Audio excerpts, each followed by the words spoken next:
இப்படி பல பல குளறுபடிகளும் சந்தேகங்களும் ஏற்பட்டு இந்த சந்தேகங்கள் இந்த குளறுபடிகளை எல்லாம் தீர்த்து வைக்கிறதுக்கு தானே ஒரு நபர் விசாரணை ஆணையம் எல்லாம் அமைச்சிருந்தாங்க. அருணா ஜெகதீசன் அவர்களுடைய தலைமையில், அவங்களும் ஓய்வு பெற்ற நீதிபதி தான். பிளஸ் ஹைகோர்ட்டே அஸ்ராக் தலைமையில ஒரு புலன் விசாரணை குழுவையும் அமைச்சிருந்தாங்க. அதன் மூலமாக உண்மைகள் வெளியில வரும்னு ஏன் உங்களுக்கு அந்த நம்பிக்கை வரல? இல்ல, அந்த நம்பிக்கை வரல. ஏன்னா அதுல நம்பிக்கை இருந்தா சுப்ரீம் கோர்ட்டே இந்த ஆர்டரை இப்ப பாஸ் பண்ணிருக்க மாட்டாங்க. சுப்ரீம் கோர்ட் இந்த டைரக்ஷன் கொடுக்க மாட்டாங்க. சிபிஐ விசாரணை, இந்த புலன் விசாரணைகள் பண்றது எல்லாத்தையும் இடைக்காலமாக தடை செய்யப்படும் அப்படின்னு அவர் சொல்றாங்க. அப்படின்னாவே சுப்ரீம் கோர்ட்டுக்கு இந்த பர்டிகுலர் இந்த கேஸ், இந்த மரணங்கள் மீது ஒரு நியாயம் கிடைக்கணும் அப்படின்னு அவங்க நினைக்கிறதா நம்ம கருதுறோம்.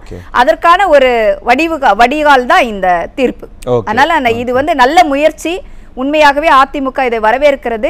இனிமையாவது பாதிக்கப்பட்டவர்களுக்கு நியாயம் கிடைக்கும்னு நம்ம நம்புறோம். காவல்துறை தலைமையில இருந்த அந்த புலன் விசாரணை குழு ஆகட்டும், இல்ல ஒரு நபர் ஆணையத்தினுடைய விசாரணை ஆகட்டும், அதுல தமிழக அரசினுடைய இன்ஃப்ளூயன்ஸ் இருக்குங்கிற சந்தேகம் இருக்கோ உங்களுக்கு?